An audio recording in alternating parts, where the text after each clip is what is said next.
భగవద్గీత 2వ అధ్యాయం 8వ శ్లోకం. నహి ప్రపశ్యామి మమాపన్యుద్యాత్ యచ్చోకముచ్చోషమిందియాణం ఆవాప్య భూమా వసపత్నమృతం రాజ్యం సురాణామపి చాధిపత్యం. నా ఇంద్రియాలను శోషింపజేసినట్టి ఈ దుఃఖమును తొలగించుకునే మార్గం నాకు కనబడడం లేదు. దేవతల స్వర్గాధిపత్యంలాగా సంపన్నవంతము శత్రురహితము అయినట్టి రాజ్యము ధరిత్రిపై సాధించినప్పటికీ దాన్ని నేను తొలగించుకునే లేదు. ధర్మసూత్రాలు నీతి సూత్రాలకు సంబంధించిన జ్ఞానంపై ఆధారపడినట్టి పలు తర్కాలను ప్రతిపాదించినప్పటికీ అర్జునుడు తన నిజమైన సమస్యలను గురువైన శ్రీకృష్ణ భగవాను సహాయం లేకుండా పరిష్కరించుకోజానట్లుగా కనిపిస్తున్నది. స్వీయ ఉనికినే శోషింపజేటి సమస్యలను తరిమివేయడంలో తన నామమాత్ర జ్ఞానము వ్యర్థమైందని అతడు అర్థం చేసుకోగలిగాడు. శ్రీకృష్ణుడు వంటి గురువు సహాయం లేకుండా అటువంటి కలతలను పరిష్కరించడం అతనికి అసాధ్యం. పుస్తక జ్ఞానం, పాండిత్యం, ఉన్నత పదవులు వంటివి జీవిత సమస్యలను పరిష్కరించడంలో వ్యర్థమవుతాయి. కేవలం శ్రీకృష్ణుని వంటి గురువే దానికి సహాయం చేయగలుగుతాడు. కనుక సారాంశం ఏమిటంటే 100కి 100 కృష్ణ భగవాన్ నాయుతుడైన గురువే ప్రామాణిక గురువు. ఎందుకంటే ఆయన జీవిత సమస్యలను కలుగుతాడు. కృష్ణ భక్తి విజ్ఞానంలో ప్రవీణుడైన వ్యక్తి తన సాంఘిక స్థితిలో పట్టింపు లేకుండా నిజమైన గురువు కాగలుగుతాడని శ్రీ చైతన్య మహాప్రభు అన్నారు. కిబా విప్ర కిబా న్యాసి శూద్రకేనే నయ ఏ కృష్ణతత్వవేత్త సేయి గురు హయా. కృష్ణ విజ్ఞానంలో మనిషి ప్రవీణుడైతే అతడు వేదజ్ఞాని పండితుడు, లేదా హీన కులజుడైన లేదా సన్యాసి అయిన పూర్ణుడు ప్రామాణికుడైన గురువు అవుతాడు.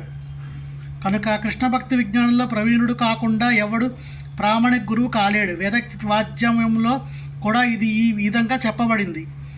షట్కర్మ నిపుణో విప్రో మంత్రతంత్ర విశారద ఆ వైష్ణవో గురు న స్యాద్ వైష్ణవస్యపచో గురు. వేదజ్ఞానంలోనూ అన్ని అంగాలలోనూ ప్రవీణుడైనట్టి పండిత బ్రాహ్మణుడైన వైష్ణవుడే కానిదే, అంటే కృష్ణభక్తి విజ్ఞానంలో నిష్ణాతుడు కానిదే గురువు కావడానికి అనర్హుడు. కానీ హీన కులంలో పుట్టిన వ్యక్తి అయిన వైష్ణవుడైతే, అంటే కృష్ణ భక్తుడైతే గురువు కాగలుగుతాడు. పద్మపురాణంలో రాసి ఉంది.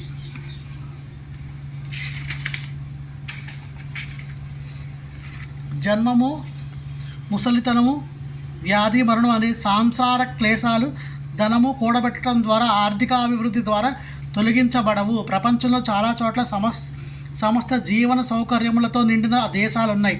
అవి సంపత్తులతో నిండి ఉన్నాయి, ఆర్థికంగా అభివృద్ధి చెంది ఉన్నాయి. అయినా అక్కడ కూడా సంసార క్లేశాలు ఉన్నాయి. వారు అనేక రకాలుగా శాంతిని కోరుతున్నారు. కానీ వారు శ్రీకృష్ణుని ప్రామాణిక ప్రతినిధి ద్వారా, అంటే కృష్ణ భక్తిలో ఉన్నట్టి వ్యక్తి ద్వారా శ్రీకృష్ణ లేదా భగవద్గీత, శ్రీమద్ భాగవతాన్ని దరిచేరడం ద్వారానే నిజమైన సుఖాన్ని పొందగలుగుతారు.